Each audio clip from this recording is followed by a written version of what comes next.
Kekalkan Al-Quran sebagai imam kita, semoga kembali di dalam petunjuknya. Kalamullah hidayah bagi kita, diberikan Jibril kepada. Kekalkan Al-Quran sebagai imam kita, semoga kembali di dalam petunjuk. اعوذ باللہ من الشیطان الرجیم بسم اللہ الرحمن الرحیم یا ایہا الناس اتقوا ربکم، اے لوگو اپنے رب کی نافرمانی سے بچو. ان زلزلۃ الساعۃ شیء عظیم، بے شک قیامت کا زلزلہ بہت بڑی شے ہے. یوم ترونہا، جس روز تم اس قیامت کو دیکھو گے. یعنی یہ جو قیامت کا نقشہ یہاں کھینچا گیا ہے نا، انتہائی لرزہ دینے والا، کب کبھی طاری کر دینے والا. جس روز تم اس قیامت کو دیکھو گے، تذہل کل مرضعۃ عما ارضعت، تو ہر دودھ پلانے والی جسے اس نے دودھ پلایا اس سے غافل ہو جائے گی. یعنی اس دنیا میں سب سے جو اسٹرانگ رشتہ اگر کوئی ہو سکتا ہے نا خونی رشتوں میں سے، تو وہ ماں اور اس کی اولاد کا رشتہ ہے. لیکن اس قیامت کا معاملہ یہ ہوگا، اس کی افراتفری یہ ہوگی، اس کی ہولناکی یہ ہوگی کہ دودھ پلانے والی، حدیث میں الفاظ آتے ہیں، اللہ کے نبی صلی اللہ علیہ وسلم فرماتے ہیں کہ جو عورت اپنے بچے کو دودھ پلا رہی، وہ پٹک دے گی اسے زمین پر جب قیامت کے زلزلے کو دیکھے گی. اتنا اچانک آئے گا، اتنا اچانک. اللہ کے نبی صلی اللہ علیہ وسلم فرما رہے ہیں کہ بیچنے والا بیچ رہا ہوگا، خریدنے والا خرید رہا ہوگا، سودا ہو چکا ہوگا. یعنی جو دن کی روٹین چل رہی، کاروبار ہو رہا ہے، سب کر رہے ہیں، اور یکدم قیامت آ جائے گی اچانک. وَتَضَعُ كُلُّ ذَاتِ حَمْلٍ حَمْلَهَا، اور ہر حمل والی اپنے حمل کو گرا دے گی، گھبراہٹ طاری ہو جائے گی. وَتَرَى النَّاسَ سُكَارَىٰ، اور تم لوگوں کو دیکھو گے کہ وہ نشے کی حالت میں ہیں. وَمَا هُمْ بِسُكَارَىٰ، حالانکہ وہ نشے میں نہیں ہوں گے. وَلَٰكِنَّ عَذَابَ اللَّهِ شَدِيدٌ، لیکن اللہ کا عذاب بڑا شدید ہے. اللہ کے عذاب کو اپنی آنکھوں کے سامنے دیکھیں گے، دیوانے ہو جائیں گے، دہشت زدہ ہو جائیں گے، خوف میں مبتلا ہو جائیں گے.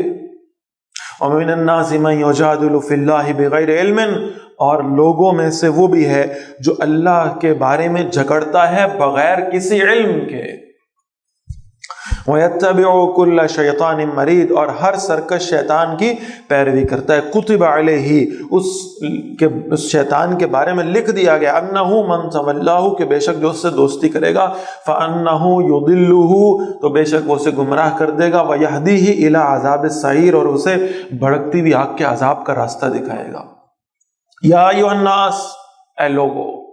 اب یہ دوبارہ، یعنی مرنے کے بعد دوبارہ زندہ ہونے کا ثبوت دیا جا رہا ہے.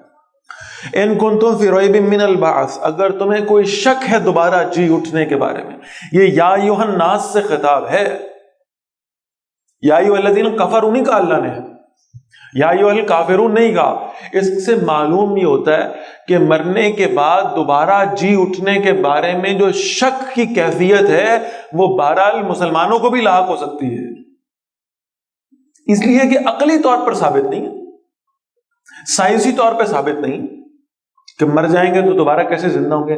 ہم نے کبھی کسی کو مرنے کے بعد دوبارہ زندہ ہوتے ہوئے دیکھا بھی نہیں. لہذا کہا جا رہا ہے کہ اے لوگوں، اگر تم دوبارہ جی اٹھنے کے بارے میں شک میں مبتلا ہو، فَإِنَّا خَلَقْنَاكُم مِّن تُرَابٍ، تو بے شک ہم نے تمہیں مٹی سے پیدا کیا، ثُمَّ مِن نُطْفَةٍ، پھر نطفے سے، ثُمَّ مِنْ عَلَقَةٍ، پھر جمے ہوئے خون سے، ثُمَّ مِن مُضْغَةٍ مُخَلَّقَةٍ وَغَيْرِ مُخَلَّقَةٍ، پھر ایسی بوٹی سے جو شکل والی اور بغیر شکل والی ہے. لِنُبَيِّنَ لَكُمْ، تاکہ ہم تمہارے لیے ظاہر فرما دیں. وَنُقِرُّ فِي الْأَرْحَامِ مَا نَشَاءُ إِلَىٰ أَجَلٍ مُّسَمًّى، اور ہم رحموں میں ٹھہرائے رکھتے ہیں ایک مقررہ مدت تک جسے چاہیں. ماں کے رحم میں کیا شے موجود ہے اللہ جانتا ہے. وہ جو اولاد اللہ نے عطا فرمائی ہے اس کی زندگی کتنی ہے اللہ جانتا ہے. وہ شقی ہوگی یا سعید ہوگی اللہ جانتا ہے. ثم نخرجکم طفلا، پھر ہم تمہیں بچے کی صورت میں نکالتے ہیں، ثم لتبلغوا اشدکم، پھر تاکہ تم اپنی جوانی کو پہنچو، ومنکم من یتوفی، اور تم میں سے کچھ کو وفات دے دی جاتی ہے، ومنکم من یرد الی ارذل العمر، اور تم میں سے کچھ کو نکمی عمر کی طرف لوٹا دیا جاتا ہے۔ کچھ ایسے ہیں جو جوانی میں چلے جاتے ہیں، جو شاید یہ امیدیں رکھ کر بیٹھے ہوئے تھے کہ اپنی آخری عمر میں توبہ کر لیں گے، واپس لوٹ آئیں گے، نیکیاں کر لیں گے بڑھاپے میں فارغ ہو کر، اور تم میں سے بعض ایسے ہیں جن کو ارذل العمر کی طرف لوٹایا جاتا ہے، بڑھاپا۔ جب انسان محتاج ہوتا ہے دوسروں کا، جب دنیا اسے 60 سال کی عمر میں ریٹائر کر کے فارغ کر دیتی ہے اور یہ بتاتی ہے، وہ ریٹائرمنٹ اس بات کا ثبوت ہے کہ اب تم ہمارے کسی کام کے نہیں رہے، جب بیماریاں گھیر لیتی ہیں، جب دوسروں کا محتاج ہو جاتا ہے، جب خود اپنے لیے بھی کچھ نہیں کر پاتا، لِكَيْ لَا يَعْلَمَ مِن بَعْدِ عِلْمٍ شَيْئًا، تاکہ وہ جاننے کے باوجود نہ جانتا ہو۔ اب یہ اس کا زوال شروع ہے، اور یہ ذہن میں رکھیے گا، سب سے جو بہترین عمر ہے نا، یہ 40 سے 63 کے درمیان میں ہے۔ نبی صلی اللہ علیہ وسلم کو نبوت کس عمر میں ملی؟ 40، ذہنی بلوغت کی عمر، اور وفات کب ہوئی؟ 63۔ حضرت ابوبکر رضی اللہ عنہ کی وفات کب ہوئی؟ 63۔ اس کا مطلب ہے 63 سے آگے اب زوال ہے، اور یہ زوال کیسا ہے؟ فرمایا وہ جاننے کے باوجود نہ جانتا ہو، حافظہ کمزور ہو رہا ہے، اعصاب کمزور ہو رہے ہیں۔ وَتَرَى الْأَرْضَ حَامِدًا، اور تم زمین کو بالکل خشک دیکھتے ہو، فَإِذَا أَنزَلْنَا عَلَيْهَا الْمَاءَ، تو جب ہم نے اس پر پانی نازل کیا، اہتزت وربت، اس نے حرکت کی اور وہ اوپر کو ابھری، وَأَنبَتَتْ مِن كُلِّ زَوْجٍ بَهِيجٍ، اور اس نے ہر قسم کی بارونق چیزیں اگا دیں۔ ذَلِكَ بِأَنَّ اللَّهَ هُوَ الْحَقُّ، یہ اس لیے کہ بے شک اللہ ہی اصل حق ہے، وَأَنَّهُ يُحْيِي الْمَوْتَى، اور بے شک وہ مردوں کو زندہ کرے گا، وَأَنَّهُ عَلَى كُلِّ شَيْءٍ قَدِيرٌ، اور بے شک وہ ہر چیز پر پوری قدرت رکھنے والا ہے، وَأَنَّ السَّاعَةَ آتِيَةٌ، اور بے شک قیامت آنے والی ہے، لَا رَيْبَ فِيهَا، اس کے آنے میں کوئی شک نہیں ہے، وَأَنَّ اللَّهَ يَبْعَثُ مَن فِي الْقُبُورِ، اور بے شک اللہ انہیں زندہ کرے گا جو قبروں میں ہیں، وَمِنَ النَّاسِ مَن يُجَادِلُ فِي اللَّهِ بِغَيْرِ عِلْمٍ، اور لوگوں میں سے وہ بھی ہے جو اللہ کے بارے میں جھگڑتا ہے بغیر کسی علم کے۔ تمہارے پاس دین کا پورا علم نہیں ہے، اس کے باوجود تم اللہ کے بارے میں جھگڑا کرتے ہو، وَلَا هُدًى، اور بغیر کسی ہدایت کے، وَلَا كِتَابٍ مُنِيرٍ، اور بغیر کسی واضح کتاب کے، ثانیہ اطفِهِ لِيُضِلَّ عَن سَبِيلِ اللَّهِ، وہ اپنے پہلو کو تکبر سے موڑتا ہے تاکہ اللہ کے راستے سے گمراہ کر دے۔ لہو فی الدنیا خزی، اس کے لیے دنیا میں رسوائی ہے، وَنُذِيقُهُ يَوْمَ الْقِيَامَةِ عَذَابَ الْحَرِيقِ، اور ہم اسے قیامت کے دن جلانے والے عذاب کا مزہ دیں گے۔ ذَلِكَ بِمَا قَدَّمَتْ يَدَاكَ، یہ وہ ہے جو تیرے دونوں ہاتھوں نے آگے بھیجا ہے، وَأَنَّ اللَّهَ لَيْسَ بِظَلَّامٍ لِّلْعَبِيدِ، اور بے شک اللہ تو اپنے بندوں پہ ذرا سا ظلم کرنے والا بھی نہیں ہے۔ وَمِنَ النَّاسِ مَن يَعْبُدُ اللَّهَ عَلَى حَرْفٍ، یہ بڑی اہم بات ہے، اور لوگوں میں سے ایسا بھی ہے جو اللہ کی بندگی کرتا ہے کنارے پر رہ کر، آن دا ایج۔ کبھی آپ سوچیں کہ خدا نہ خواستہ ہماری زندگی ایسی تو نہیں گزر رہی، بالکل ایک ایج پر رہ کر، حق و باطل کے درمیان میں فرق کر دینے والی لکیر کے کنارے پر کھڑا رہتا ہے، اور جہاں اسے فائدہ محسوس ہوتا ہے تو دین کی طرف آ جاتا ہے، اور جہاں اسے نقصان محسوس ہوتا ہے تو باطل کی طرف لوٹ جاتا ہے۔ فرمایا فَإِنْ أَصَابَهُ خَيْرٌ، اور جب اسے کوئی بھلائی پہنچے، اطمأنَّ بِهِ، تو اس سے مطمئن ہو جاتا ہے، وَإِنْ أَصَابَتْهُ فِتْنَةٌ، اور جب اسے کوئی آزمائش آ جائے، انقلب علی وجہہ، اپنے چہرے کے بل واپس لوٹ جاتا ہے، ایج پر زندگی گزار رہا ہے، فائدے کی بنیاد پر انتخاب کرے گا کہ اسے کس طرف جانا ہے۔ خسر الدنیا والآخرہ، اللہ فرماتے ہیں ایسا شخص جو اپنی طرف سے بڑا ہوشیار سمجھ رہا ہے نا اپنے آپ کو، کہ میں تو جب چاہوں ادھر چلا جاؤں اور میں تو جب چاہوں ادھر چلا جاؤں، جب مجھے مسجد میں فائدہ ہو تو مسجد میں چلا جاؤں، جب مجھے سینما میں فائدہ ہو تو سینما چلا جاؤں، یہ اپنے آپ کو بڑا ہوشیار سمجھ رہا ہے، بڑا چالاک سمجھ رہا ہے، بڑا کلیور سمجھ رہا ہے. اللہ فرما رہے ہیں خسر الدنیا والآخرہ، دنیا میں بھی نقصان میں ہے، آخرت میں بھی نقصان میں جائے گا. ذالک هو الخسران المبین، وہ یہ جو بالکل واضح خسارہ ہے. یدعو من دون اللہ ما لا یضرہ وما لا ینفعہ، وہ پکارتا ہے اللہ کے سوا ایسے معبود کو جو نہ نقصان دے سکتا ہے اور نہ ہی فائدہ. ذالک هو الضلال البعید، وہ تو بہت دور کی گمراہی میں مبتلا ہے. یدعو لمن ضرہ اقرب من نفعہ، وہ اسے پکارتا ہے جس کا نقصان اس کے فائدے سے زیادہ قریب ہے. لبئس المولا، یقیناً وہ برا دوست ہے. ولبئس العشیر، اور وہ بہت برا ساتھی ہے. ان اللہ یدخل الذین آمنوا وعملوا الصالحات، بے شک اللہ داخل فرمائے گا ان لوگوں کو جو ایمان لائے اور اچھے اعمال کرتے رہے. جنات تجری من تحتها الانہار، ان باغوں میں جن کے نیچے نہریں بہتی ہیں. ان اللہ یفعل ما یرید، بے شک اللہ جو چاہتا ہے وہ کرتا ہے. من کان یظن، اور جو کوئی یہ گمان کرتا رہا الَّن ينصرہ اللہ فی الدنیا والآخرہ، کہ اللہ اس کی دنیا اور آخرت میں ہرگز مدد نہیں کرے گا.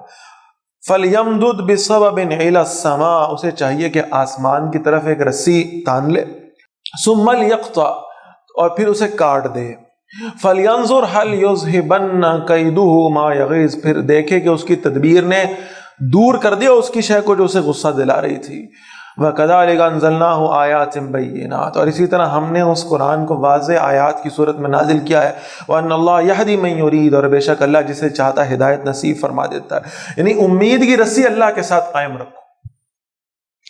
ہو سکتا ہے کہ اللہ تمہیں جلد عطا کر دے، ہو سکتا ہے اللہ تمہارے حق میں اسے ڈیلے کر دے، لیکن اللہ کے ساتھ امید نہ توڑو، اللہ کے ساتھ اپنے تعلق کو ختم نہ کرو، مایوس نہ ہو اپنے رب سے.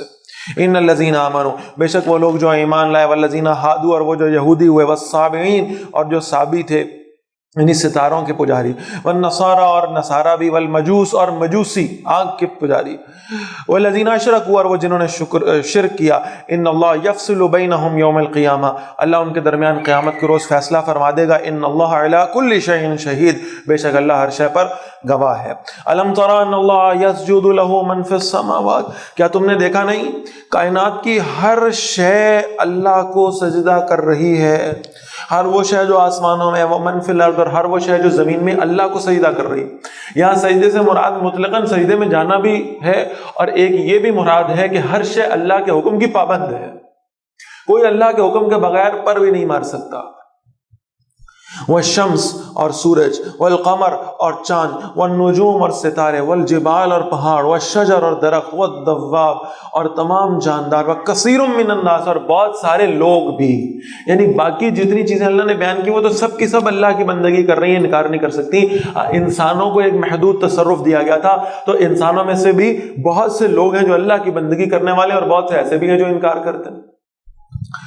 وَكَثِيرٌ حَقَّ عَلَيْهِ الْعَذَابُ، اور بہت سے ایسے ہیں جن کے لیے عذاب طے ہو چکا، جو اللہ کی بندگی سے انکاری ہیں. وَمَن يُهِنِ اللَّهُ فَمَا لَهُ مِن مُكْرِمٍ، اور جسے اللہ ذلیل کر دے تو اسے کوئی عزت دینے والا نہیں ہے. إِنَّ اللَّهَ يَفْعَلُ مَا يَشَاءُ، بے شک اللہ کرتا ہے جو وہ چاہتا ہے. آیت سجدہ آخر میں سجدہ کریں گے انشاءاللہ. ہذانی خصمان اختصموا فی ربہم، یہ دو جھگڑنے والے ہیں جنہوں نے اپنے رب کے بارے میں جھگڑا کیا. فالذین کفروا، تو وہ لوگ جنہوں نے کفر کیا. قطعت لہم ثیاب من نار، ان کے لیے آگ سے کپڑے کاٹے جا چکے، آگ کا لباس ان کے لیے تیار. یصب من فوق رؤوسہم الحمیم، اور ان کے سروں کے اوپر سے ان پر کھولتا ہوا پانی ڈالا جائے گا. یسہر بہ ما فی بطونہم والجلود، اتنا کھولتا ہوا پانی ہوگا کہ جو کچھ ان کے پیٹوں میں ہے نا، اور جو کچھ ان کی کھالیں، یعنی ساری زندگی کھاتے رہے اور یہ کہ بہرحال اپنی آسائش کا اہتمام کرتے رہے، اپنے اس جسم کو سکون دینے کا اہتمام کرتے رہے. تو فرمایا ہم جب کھولتا ہوا پانی ان پر ڈالیں گے تو جو کچھ بھی ان کے اندر ہوگا اور جو کچھ بھی باہر ہوگا وہ سب کا سب اللہ فرما رہے ہیں گلا دیا جائے گا اس پانی سے. وَلَهُمْ مَقَامِعُ مِنْ حَدِيدٍ، اور ان کے لیے لوہے کے ہتھوڑے ہوں گے. کلما ارادو، جب بھی وہ ارادہ کریں گے، ان یخرجوا منها من غم، کہ اس میں سے تکلیف کی وجہ سے نکل جائیں، اعیدوا فیہا، اس میں لوٹا دیے جائیں گے، وذوقوا عذاب الحریق، اور کہا جائے گا جلا دینے والے عذاب کا مزہ چکھو۔ ان اللہ يدخل الذین آمنوا وعملوا الصالحات، بے شک اللہ داخل فرمائے گا ان لوگوں کو جو ایمان لائے اور جن نے اچھے اعمال کیے، جنات تجری من تحتها الانہار، ان باغوں میں جن کے نیچے نہریں بہتی ہیں۔ آپ نوٹ کیجئے گا، ہم پورا قرآن پڑھتے ہیں اور الحمدللہ آپ نوٹ کریں، جہاں جہنمیوں کے عذاب کا ذکر ہوتا ہے، اللہ اتنا رحمان اور رحیم ہے کہ ساتھ ہی دلاسا دیتا ہے کہ سارے نہیں، یہ صرف وہ ہوں گے جو اللہ کے نافرمان ہیں، اور پھر اللہ فرماتا ہے جو مجھ پر ایمان لانے والے، جو میرے حکم کی فرما برداری کرنے والے، میں لازماً ان کو جنت میں داخل کروں گا۔ وہ مایوس نہ ہو اپنے اللہ سے، وہ اللہ کی رحمت سے مایوس نہ ہونے والے ہو جائیں، وہ جنات میں داخل ہوں گے، باغوں میں جن کے نیچے نہریں بہتی ہیں۔ اب دیکھیے ان کو کیا پہنایا جا رہا تھا؟ آگ کا لباس۔ سنیے، یحلون فیہا من اساور من ذہب ولؤلؤا، ہم انہیں پہنائیں گے وہاں پر سونے اور موتی کے کنگن، ولباسہم فیہا حریر، اور ان کا لباس وہاں ریشم کا ہوگا، وَهُدُوا إِلَى الطَّيِّبِ مِنَ الْقَوْلِ، اور انہیں پاکیزہ بات کی طرف ہدایت دی گئی تھی، وَهُدُوا إِلَى صِرَاطِ الْحَمِيدِ، اور انہیں تمام تعریفوں والے اللہ کے راستے کی طرف ہدایت دی گئی تھی۔ اللہ ہمیں ان لوگوں میں شامل فرما لے۔ ان الذین کفروا، بے شک وہ لوگ جنہوں نے کفر کیا، وَيَصُدُّونَ عَن سَبِيلِ اللَّهِ، اور اللہ کے راستے سے روکتے ہیں، وَالْمَسْجِدِ الْحَرَامِ، اور مسجد حرام سے، الَّذِي جَعَلْنَاهُ لِلنَّاسِ سَوَاءً، وہ جسے ہم نے تمام لوگوں کے لیے برابر بنایا ہے، العاکف فیہ، خواہ وہ وہاں کا رہنے والا ہو، والباد، اور خواہ وہ باہر سے آنے والا ہو، وَمَن يُرِدْ فِيهِ بِالْحَادٍ بِظُلْمٍ، اور جو کوئی اس میں کو غلط روی کرے گا ظلم کے ساتھ، نُذِقْهُ مِنْ عَذَابٍ عَلِيمٍ، ہم اسے دردناک عذاب کا مزہ چکھائیں گے۔ وَإِذْ بَوَّأْنَا لِإِبْرَاهِيمَ مَكَانَ الْبَيْتِ، اور جب ہم نے ابراہیم علیہ السلام کے لیے بیت اللہ کی جگہ کو مقرر فرمایا، اللہ تشرک بی شیئا، اور ہم نے حکم دیا ابراہیم علیہ السلام کو، ہم میرے ساتھ کسی کو شریک نہ ٹھہرانا، وَطَهِّرْ بَيْتِيَ لِلطَّائِفِينَ، اور سے سمجھے ذرا، اور میرے گھر کو طواف کرنے والوں کے لیے پاک رکھنا۔ یہاں پاکی سے صرف یہ مراد نہیں ہے کہ صفائی کرتے رہنا، اس کی ٹائلیں چمکاتے رہنا، یہ نہیں مطلب، یہ بھی ہے مسجد کے لیے، یہ بڑی اہم شے ہے اللہ کے گھر کے لیے، خاص طور پہ بیت اللہ کے لیے، کہ وہاں صفائی ستھرائی کا انتظام ہو۔ بہرحال یہ ایک اور موضوع کھل جائے گا، لیکن میں تو اس پر بہت کڑتا ہوں کہ ہمیں یہ چاہیے تھا کہ ہمارے گھروں سے زیادہ ہماری مسجدیں صاف ہوتی، ہماری کمیونٹی کے لوگوں کو چاہیے تھا کہ اپنی مسجدوں کو صاف ستھرا رکھنے میں کردار ادا کرتے، اس لیے کہ یہ ہمارا فیس ہے، یہ ہمارے کمیونٹی سینٹرز ہیں، ان کی صفائی ستھرائی کا بہترین انتظام ہونا چاہیے تھا۔ ہوتا بھی ہے بعض جگہوں پہ، بعض پہ نہیں ہوتا، لیکن اس کا اہتمام کرنا چاہیے۔ لیکن یہاں جو مراد ہے ذرا اس کو سمجھ لیں، وَطَهِّرْ بَيْتِيَ لِلطَّائِفِينَ، یہ صرف ظاہری صفائی نہیں ہے، میرے گھر کو شرک جیسی گندگی اور نجاست سے پاک رکھنا۔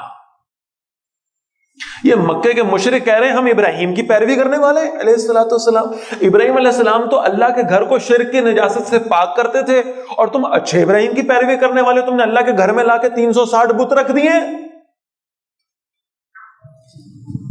ہم نے ابراہیم علیہ السلام کو حکم دیا تھا شرک سے پاک رکھیں ہمارے گھر کو، انہوں نے ایسا کیا بھی۔ والقائمین، اور قیام کرنے والوں کے لیے، والرکع السجود، اور رکوع سجود کرنے والوں کے، وَأَذِّن فِي النَّاسِ بِالْحَجِّ، اور اعلان کرو لوگوں کے لیے حج کا۔ بڑی خوبصورت آیت، یاتوک رجالا، وہ تمہارے پاس آ جائیں گے۔ ابراہیم علیہ السلام نے عرض کیا اللہ میں اعلان کروں، یہ بواد غیر ذی زرع کا معاملہ ہے، یہاں کتنے لوگ آئیں گے، کون آئے گا اس اتنی دور کی وادی میں، کیسے پکاروں میں ان کو؟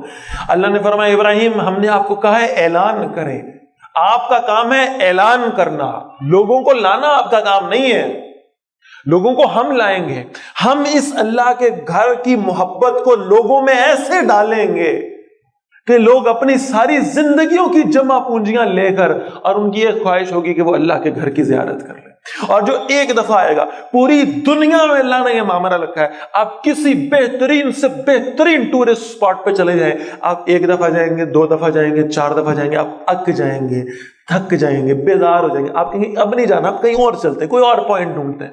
یہ بیت اللہ وہ ہے، اللہ نے مسلمانوں کے دلوں میں اس کی وہ محبت ڈالی ہے، بار بار آتے جاؤ، ہر دفعہ تمہارا شوق اللہ اور بڑھا دے گا، کم نہیں ہوا، کوئی اکتاہٹ نہیں، کوئی بیزاری نہیں، محبت بڑھے گی اور محبت بڑھے گی اور محبت بڑھے گی۔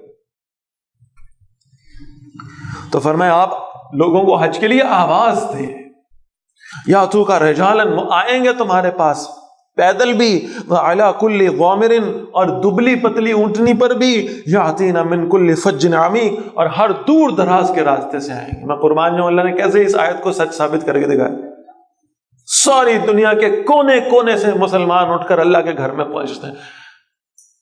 کوئی وقت ایسا نہیں ہے میرے محلے کی مسجد میں یہ ہو سکتا ہے کہ نمازی نہ ہو، وہاں نہیں ہو سکتا۔ طواف کرنے والے، نماز پڑھنے والے، رکوع و سجود کرنے، ہر وقت موجود، ہر وقت۔